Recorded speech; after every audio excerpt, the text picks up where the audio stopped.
Bikin risoles mayo yuk, kulitnya ini lentur banget, nggak gampang sobek, liatin, dan juga gampang bikinnya.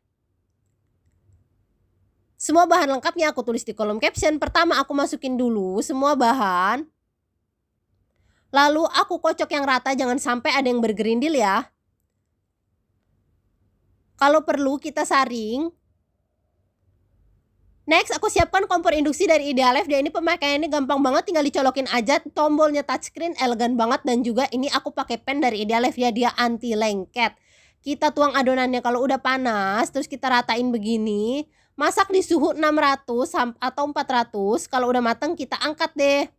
Lakukan sampai selesai ya. Ini hasilnya kulitnya bagus, mulus banget dan gak gampang sobek. Terus aku tata deh isiannya, sosis, telur dan juga mayo. Kita lipat segitiga begini, atau mau di roll aja juga boleh.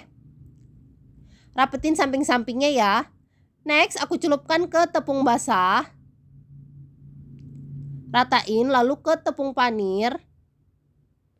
Ratakan lagi. Kalau udah selesai, lalu aku goreng pakai deep fry pan dari Idealef. Dan ini muatannya gede banget, 28 cm, dan juga ada penirisnya. Digoreng sampai warnanya kecoklatan. Angkat, tiriskan. Jadi dari risoles mayonya ini cocok banget buat temen ngopi ataupun ngeteh pagi hari ataupun sore hari. Cocok juga buat sarapan, yuk bikin!